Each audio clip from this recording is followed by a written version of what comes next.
From magnificent country houses to monastic ruins. These are the landmarks and treasures that reveal our rich heritage and history. Grand country estates to the factories at the heart of our industrial revolution. These are the buildings, landscapes and stories that uncover Britain's amazing past. It really is living, breathing, isn't it? From the wilds of Snowdonia to the dramatic Dorset coast. Join me and a host of celebrities with a passion for the past as we explore the riches, treasures and secrets of one of our most loved institutions, the National Trust. From the prehistoric... I have never found anything like this. ...to the present day. Congratulations! The Trust has given us behind-the-scenes and below-stairs access... Are we going right to the ground? ...to some of its finest buildings and locations. There was gold under these hills. We'll meet the people keeping our historic traditions alive. Incredible! And the experts revealing the lives of those who shaped our past. Oh, look at that! It really is a treasure house. This is our heritage, our history. Welcome to the secrets of the National Trust.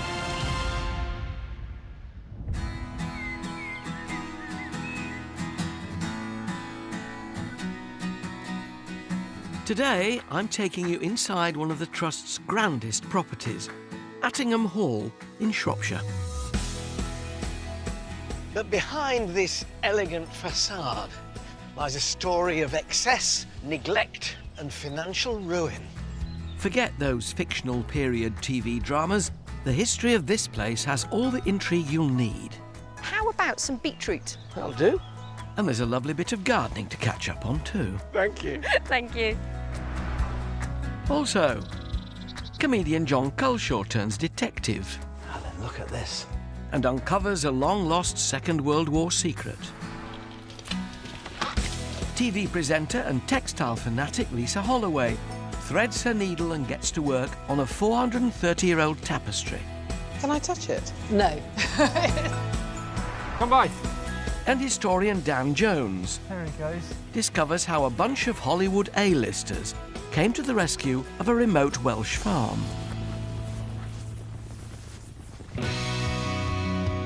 This is the impressive Attingham Hall. For over 230 years, it was home to one family.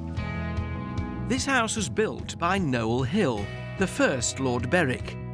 A wealthy politician, he'd become the talk of high society by marrying for love, against his family's wishes. And this cavalier trait was set to pass to the next generation. The story of Attingham gets even more interesting when his son, Thomas, the second Lord Berwick, inherited the family fortune. He was a 19-year-old university student, and he did what all teenagers would do on being handed a fortune. He went shopping on a grand scale. His spending knew no bounds. 3,000 bottles of fine wine stocked his cellar. Hundreds of paintings, sculptures, statues and rare Italian vases filled the grand rooms of Attingham. Goodness me. Who were they expecting for dinner? Over the next 20 years, it was spend, spend, spend without giving the costs a second thought. He also spent a great deal of money on courtesans. This wasn't uncommon for men of his class, but what was unusual and caused something of a scandal was that the second Lord Berwick actually married one. On a trip to London, the now 41-year-old Thomas met and fell in love with 17-year-old Sophia Dubuchet. After a whirlwind romance, they were married in 1812. But married life wasn't to have a settling influence on the wild spending. In fact, for Thomas and his new bride, parting with the family fortune seems to have become even easier. Over the coming years, the couple set about remodelling and refurnishing their home, as the National Trust's Array Jones is showing me. Oh, this is delicate. Yes, this is the boudoir. I've never seen so many doors in such a relatively small room. This was Lady Berwick's inner sanctum, a room she probably used to entertain her female friends. But you can imagine children coming in here, being turned around and told to find their way out, and they wouldn't unless the door were open. It's so beautiful. Lovely. Oh, really red and opulent, this. From the boudoir, the feminine space continues. And then, now, this is a monster. So this, obviously, the drawing room, yeah. The ladies would have withdrawn here after the evening meal in the dining room. So it's really the withdrawing room? Yeah. This drawing room shrieks wealth from every nook and cranny. But the Berwick's extravagant spending didn't stop there. So these are the bills? So they went to the opera, so we have a bill for the opera box. They thought nothing of spending outrageous amounts on lavish entertainment. And the list goes on. She also had lots of exotic birds, blue macaw, red macaw. She bought birds. Oh, yes, dear. You go and buy a few birds. And this is the bill for her harp, her music stand and stool. But this house has an architectural surprise. It's a home of two halves, one side decorated female, the other distinctly male. As we cross the main hallway, things change dramatically. Oh, my goodness! This is a dining room and a half.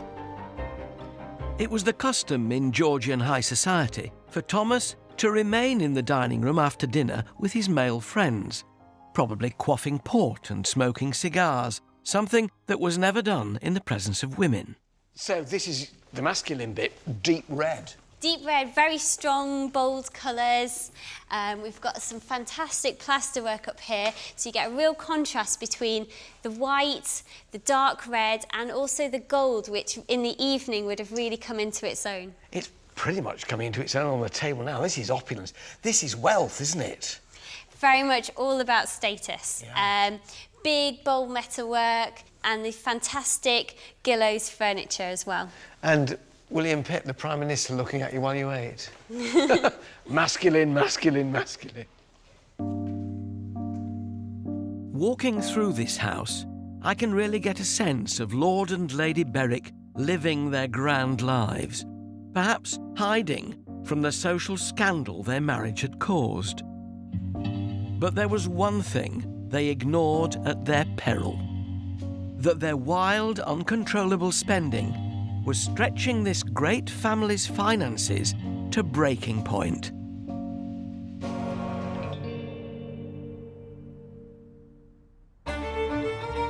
Along with his teenage bride Sophia, this high-living lord knew no bounds when it came to spending cash.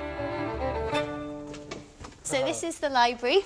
No man should be without a library. This is a manly library too, isn't it? Divided on gender lines, I'm on the masculine side of the house with the National Trust's Sir Aid Jones. Wonderful bookcases. So, does this imply a man of letters? Was Lord Berwick a man who liked reading? Well, he certainly bought a lot of books, and he had several library spaces. Do I gather that's a diplomatic no, not really, they just look good on the shelves with their gilded bindings?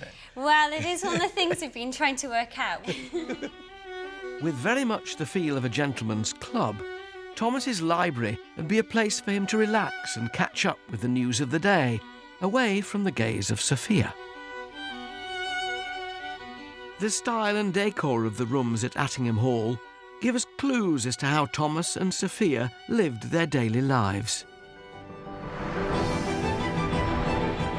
But not all of the Trust's country piles give up their past so easily. Comedian John Culshaw is at Hughenden Manor in Buckinghamshire, a house that's kept an extraordinary wartime secret for over 60 years. I've had a fascination with military and political history since I was a lad. So to get the chance to get below stairs and explore the hidden history of this beautiful former home of the Prime Minister, Benjamin Disraeli, is a dream come true. For the last 80 years, it's been maintained as a monument to the Disraeli family. Until a curious incident happened that could have been lifted straight from the pages of a spy novel. As recently as 2004, a conversation was overheard that would change our understanding of the history of Hughenden forever. The National Trust's Fritha Irwin reveals the story behind that fateful conversation. The conversation was overheard by one of my colleagues, one of the room stewards, and what she actually heard was a gentleman called Victor Gregory, who was visiting the manor with his grandson. She overheard Victor make a comment to his grandson, and that comment was, "That's where my desk was during the war." While the Trust had known that Hughenden had been used by the RAF, the exact details had always been shrouded in mystery. So the Trust spoke to Victor and said, "Please, will you tell us your story?" And he said, "Well, I'm subject to the Official Secrets Act, I'm not able to." And so at that point, the Trust then approached the Ministry of Defence, who eventually gave Victor permission to talk to us.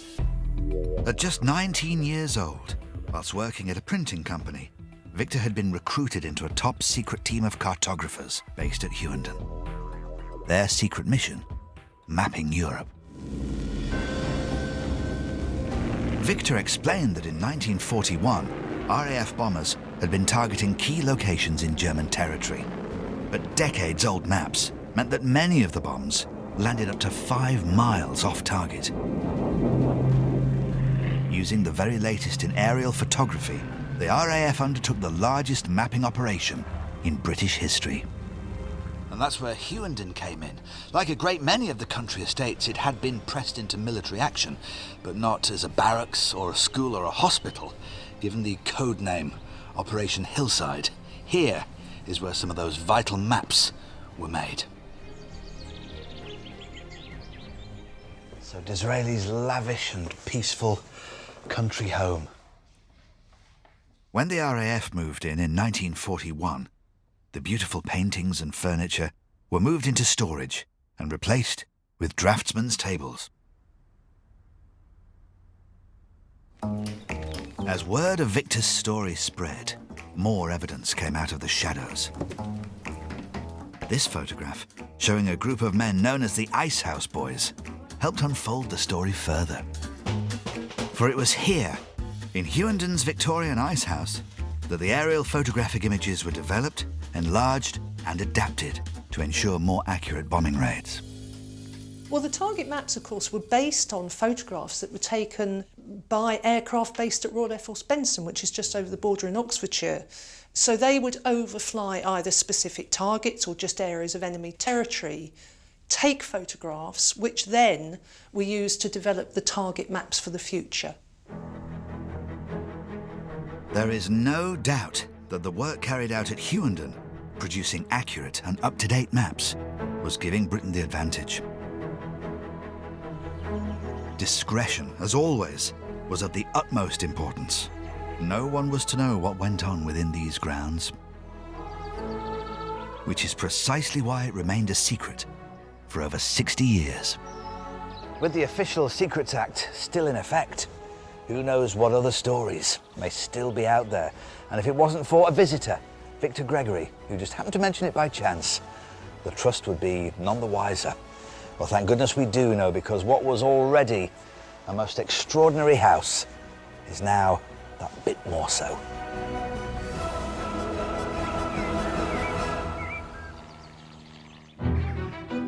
Exploring the stories and preserving our past is vital if we're to protect our heritage for future generations. Here at Attingham, it takes 50 full-time staff and almost 500 volunteers to keep this place in mint condition. Helen Rouse oversees the conservation work at the house, and today I'm helping her start the delicate process of restoration on this 500-year-old masterpiece. I'm getting more nervous by the minute. You're fine. Right. So, Alan, we're just taking the weight at the bottom of the frame. Yeah. It's okay to slide your hand up the side of the frame. Yeah. Okay. Yes.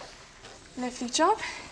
So, guys, if you just drop one of your straps Are we going right to the ground? No, if we hold on to it now. Right, so we've now got it. It's you and me now. We're carrying it, it's you and me. We'll be Okay. fine. No So we're cause just for going to alarm. take it a short walk over here Right, and then pop it down on these foam blocks. Just watch your feet there, yeah. either side. Cool. And then slowly lean it back against the T-bar there. We're down. Oh, There we go. We're fine. I had a Mary Rose moment then. And it's down. And I can see now it's very crackled. The surface is very uneven. What? It's the job of conservator Annabel Monaghan to preserve this precious work of art. The painting has been conserved probably several times in the past, and it has quite a sort of mottled appearance because of all these different areas of retouching and overpaint, and then all that is covered by a very yellow and discoloured varnish. Now, when furniture's being restored, they often talk about, oh, you've removed all the patina, it looks far too new. Is that something that you have to be careful of? You don't want this painting to look as though it was painted yesterday when you finished your work? Or do you? No, it never will, because it's aged and the paint has aged. But it will look better than it looks It now. will look better, and the colours will look hopefully more original to how they were when the painting was first made.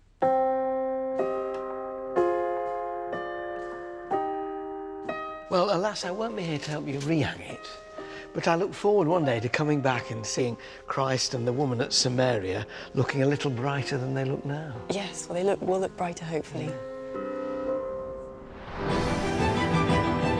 Restoration is one of the Trust's key roles, including looking after over 65,000 priceless fabrics across all its properties.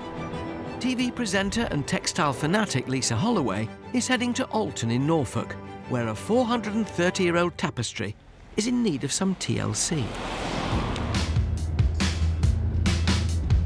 I've always been fascinated by textiles and fabrics, and I'm on my way to the Trust's world-renowned textile conservation studio. If it needs restoring, this specialist facility is where it comes. From James II's state bed to Elizabeth II's embroidered coronation panels, it's the job of 8 of the planet's best conservators to bring them back to their former glory. And lucky me, as I'm going to be working with them. Hello, Mariah. Hi, Lisa. Nice to meet you. This exquisite tapestry is just one of 13 from the Long Gallery at Hardwick Hall in Derbyshire. It's in for a full 2-year restoration under the watchful eye of head conservator Mariah Jordan. Come and have a look at this tapestry. You can see that there are areas of weakness here. Yes, I can see the little holes. And here, particularly badly, Yeah. where we've lost the wool and the silk. In order to help it, it goes onto a linen backing, Okay. which then gives it a sort of second skin. Makes it stronger. Exactly. And all our stitching is then done through that linen. When it was first commissioned, this near 28-foot wide tapestry would have been a riot of colour, an ultimate expression of wealth and power. And would one weaver have done a bit and then another bit, or did they have different weavers to do different bits? There were a variety of weavers, and obviously when you started off, you were rather given a nice bit of sky to do, which was... The boring bit. Yes, which nevertheless does have shading in it, as you can see. Yeah. But when it comes to these beautiful heads, that is really skilled to get exactly the right amount of shading, to give the curls, to do the outline of his ear, to do his eye and his beard. His beard's it's gorgeous, absolutely isn't it? fabulous. Yeah. That's a master weaver. Yeah. Can I touch it? No. Damn. Sadly, over the course of some 430 years, exposure to dirt and sunlight has all but drained it of its colour and detail. And while it's not possible to fully restore those colours, by adding a new outline known as a weft thread, I'll be helping Senior Conservator Rachel Langley to enhance those faded images. So that's the undyed wool? That's the undyed wool. Okay. Yeah. I've got little ties on it so it doesn't get knotted up.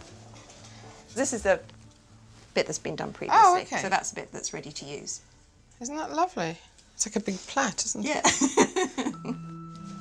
A staggering 1.5 miles of perfectly dyed thread is needed to repair the tapestry. So can I put the dye in? You can put the dye in, yes. This batch will make around 450 yards. And at 65 degrees, the thread is given 2 hours before being rinsed and dried. Do you ever get worried because you're working on something that's so priceless? I mean, it's beyond cost, isn't it? Before you do anything irreversible, we definitely test. But I think to a certain extent, that is a bit that you do have to block out, because otherwise you terrify yourself and you wouldn't be able to touch it. Well, I know you're recruiting at the moment, so I think I'm going to apply for a job.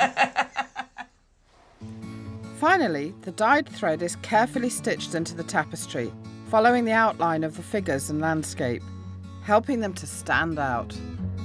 Coming here today, I was already fascinated by textiles and colour and pattern, but having seen the work they do here, it's absolutely changed everything. I am so excited by it all because you can almost feel the people that made it.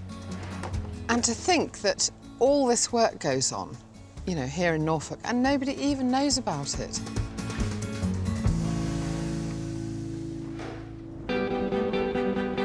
I'm at the grand and imposing Attingham Hall, a stately pile that's witnessed scandal and financial ruin, all at the hands of one aristocratic big spender, the second Lord Berwick, Thomas Hill.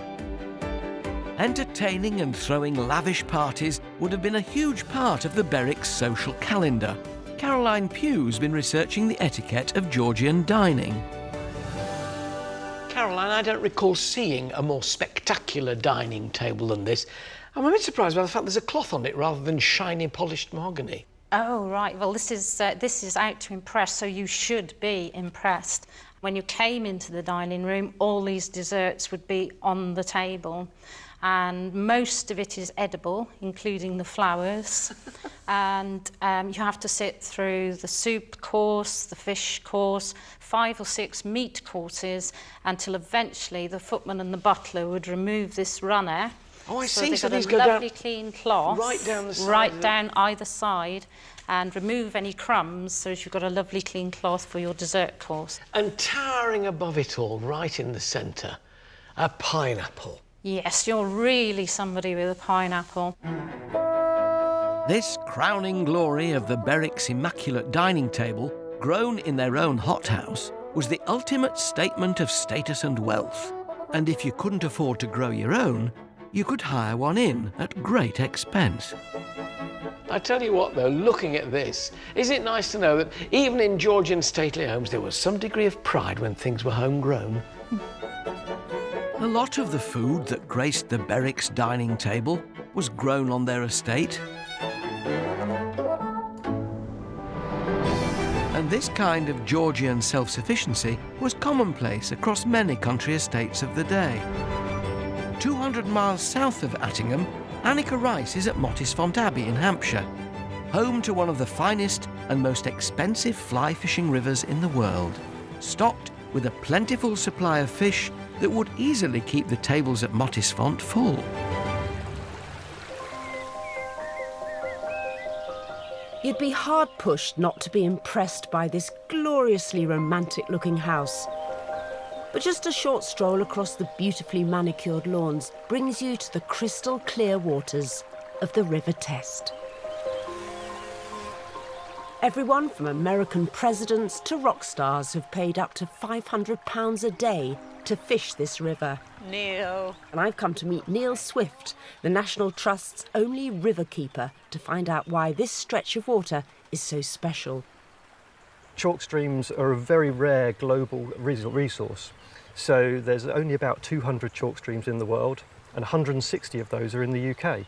So it's a very important resource for us here.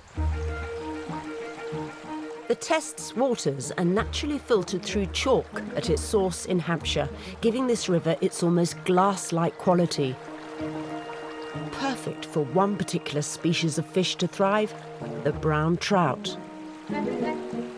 During the early part of the 18th century, fishing was one of the main pastimes at Mottisfont, with most of the catches ending up on the estate's dining room table. Today, though, the attraction is less about fine dining and more about an historical claim to fame, because this stretch of the River Test gave birth to the sport of modern dry fly fishing. There is the most idyllic hut I think I've ever seen in my life. It's rather beautiful, isn't it? It's stunning. So that hut is often known as Halford's hut, and he's known affectionately in the fly fishing world as the high priest of dry fly fishing. In 1905, Frederick Halford leased this breathtaking stretch of the River Test. For 10 years, he indulged his passion, casting his line out over these waters. The books he wrote here became the definitive guides for this type of fishing. So what I'm doing now is casting upstream to spots that I think there might be a fish. So you're really sort of playing the stream. It's a kind of constant activity, isn't it? Absolutely, especially in fast water like this. So I'm constantly putting the fly back out there into spots where I think there could be a fish. He makes it look so easy. I'm dying to have a go myself. It's about 3 o'clock. And that's the motion we're going to be using to flick that line and the fly out towards where we can see those fish over there. It can cost a small fortune to fish on this river, so this is a real treat. Oh, we're in the tree. Oh, that's so disappointing. Rubbish. It's just not working at all. Oh, and we're back in the tree. Oh, no! Whatever happened to beginner's luck? Sorry, Neil. That's all right. Very important. I've got a fish. Oh! Sorry, Annika, there's a net up against the other side of the hut. Right, pop the net down in the water like that for me. OK, it's coming now. Net in the water, net in the water, net in the water. Oh. There it goes. Beautiful. We've caught ourselves a lovely River Test brown trout. Oh my God, that was just all action.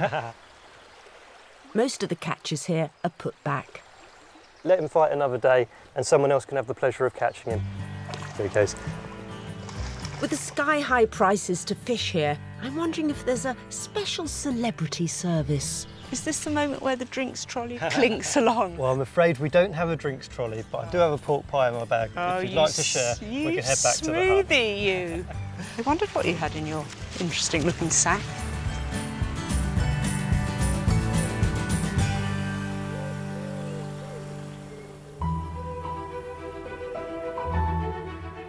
If you're one of the millions that visit a National Trust site each year, you may not be aware of the huge amount of behind-the-scenes work that keeps the great houses of Britain shipshape.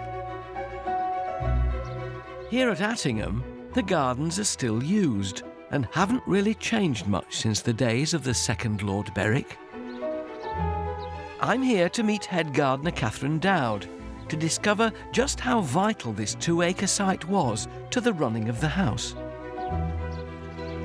Catherine. Hello there. Now, they've sent me down here with my pineapple to your wall garden, saying go and see Catherine, she'll tell you how to grow pineapples. Yeah, well... So where are they? Yeah, they're just in the pinery. We've got the pinery and the vinery here. Now, I don't want to disappoint you, but I'm afraid we don't grow pineapples anymore. No. No, afraid not.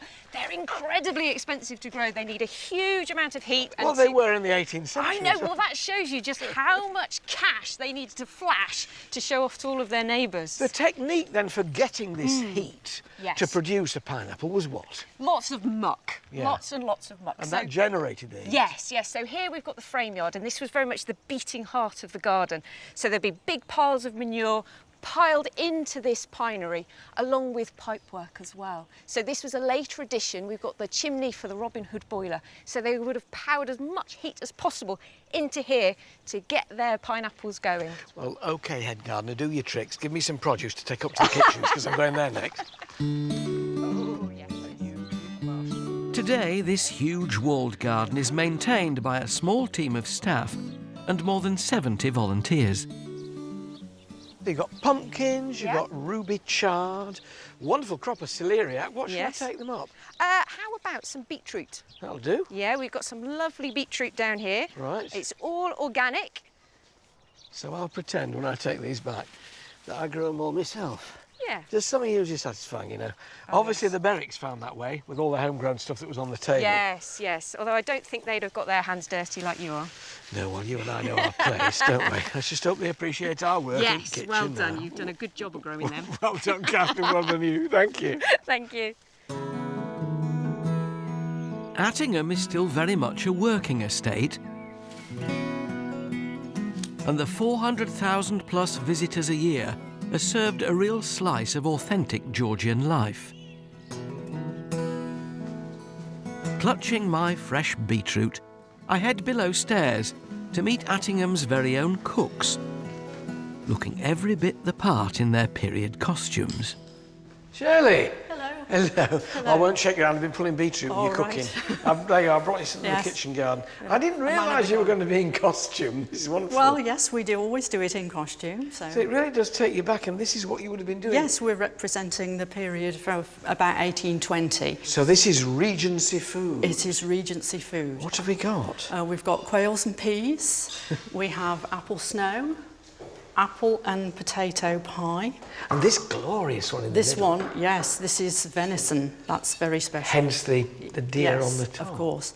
Can I help you with anything? Yes. Life in the Berwick's kitchen was tough. Push it through the tammy. One particularly mundane task was tammying or straining food. In this case, I'm having a go at preparing vegetable soup. It was quite tedious, a lot of kitchen Oh, work. it was. Can you imagine pushing meat through this? Oh, crumbs. Some interestingly flavoured ice cream desserts would also have graced the Berwick's dining table. So what goes in here?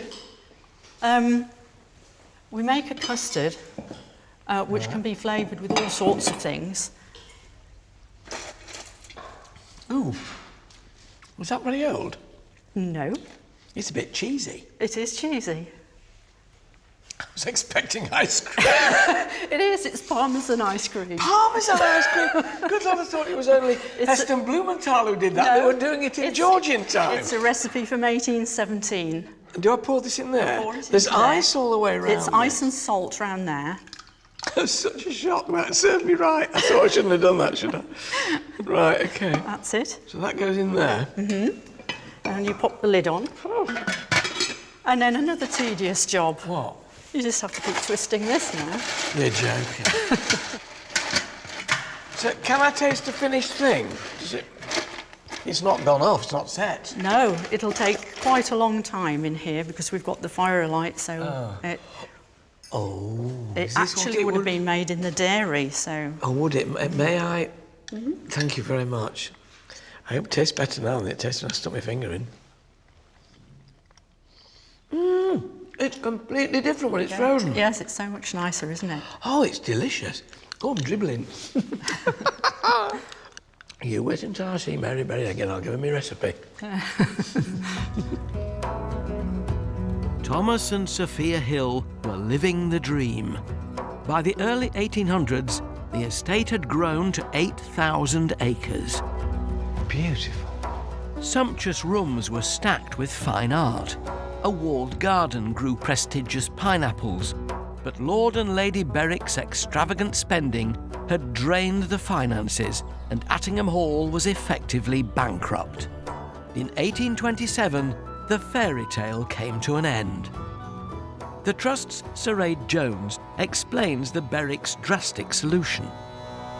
There's a huge sale of the house contents. It lasted for 16 days. That must have been a bit embarrassing. So this is the sale catalogue, so it's listing all of the books, paintings, sculptures that were up for sale. So did he do well out of the sale? I mean, did he make money on his purchases? No, a lot of things didn't sell, and then things that did sell was certainly in no relation to how much the Berwick had paid for them initially, so not great.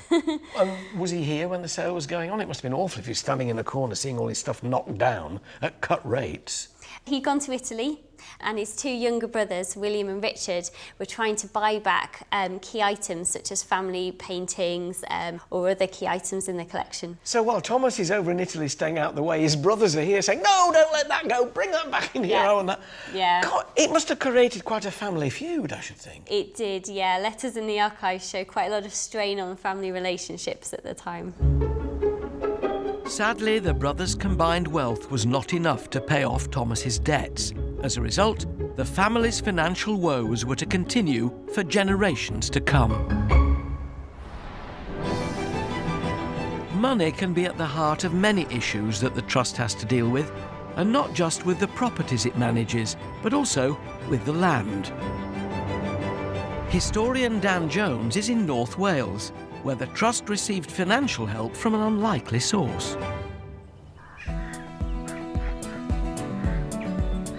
This is the Snowdonia National Park, 800 square miles of rugged, unspoilt landscape.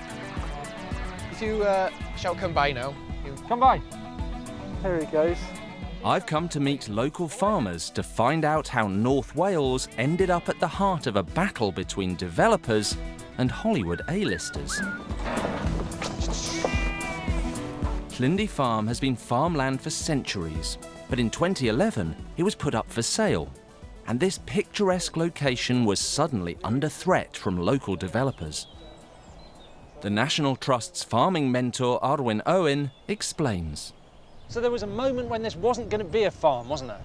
There were threats in terms of that lake. It would potentially could be ideal for water sports, for other activities, and there were suggestions that people could have bought it for those sort of means.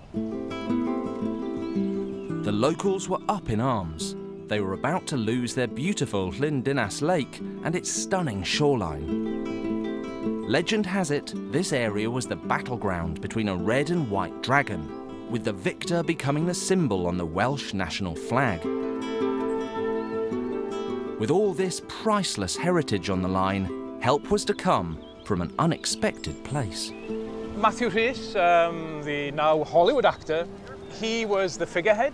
He gave of his time and he was very committed, and he certainly bought into the vision for the farm.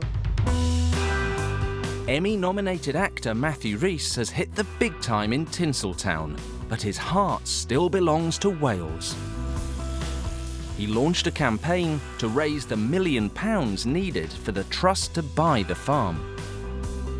A vast majority of my family are farmers, so it's certainly a project that's close to my heart, to preserve it for other generations. I think that's where its importance lies. He was soon joined by fellow Welsh actor Catherine Zeta-Jones, and public support swelled. In the end, 20,000 people dug deep into their pockets, and Llyndy was saved. Incredible how, when you tapped into that public goodwill towards here, how they were prepared to actually support the effort and to give so generously towards it. So in a sense, the farm's been saved by the people for the people. Yes.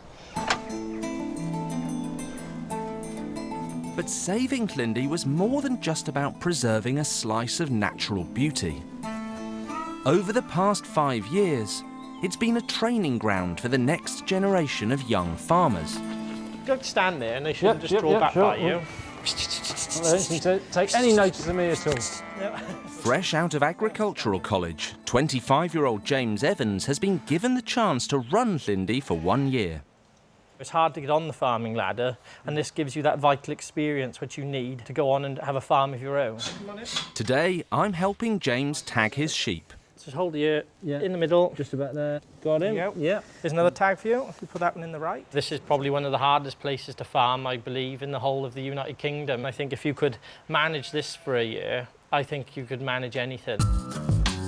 Thanks to the generosity of the local community, and with a little A-list help, young farmers will continue to work this land, and that's important. Because they're preserving this amazing scenery for future generations to enjoy.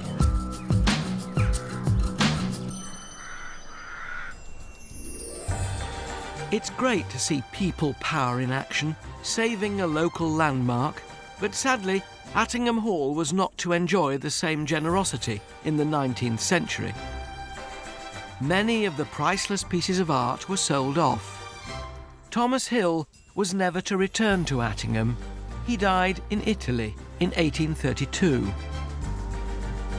The house was inherited by his younger brother William, and over the years, future generations restored the rooms and filled them with furniture and fine art. Attingham remained in the family until 1947, when the 8th Lord Berwick, having no children to inherit the house, left the property to the National Trust in his will. Wow. And to this day, it remains one of the most generous gifts the Trust has ever received. The decades-long conservation work at Attingham has revealed a family history besieged with flamboyant living and rampant spending at the hands of the 2nd Lord Berwick, Thomas Hill. He may have effectively almost bankrupted the place, but what he also did was to give it a kind of style and grandeur, which makes it such an impressive part of our history. From beautiful rivers to priceless art, from war heroes to unspoilt land. As we live our lives in a busy modern world, the Trust's secret treasures link us with our past. It's our history, our traditions. This is our story. Next time, I'm going behind the scenes at Quarrybank Mill in Cheshire. Oh, rules! To discover the harsh realities of the Industrial Revolution. It would be relentless, people working for 12 hours or more. It was virtually slavery. Dan Jones reveals the lives of our prehistoric ancestors. This actually looks rather like a kind of dragon's claw. And Oz Clarke gets hands-on with some Civil War weapons. It really is living, breathing, isn't it?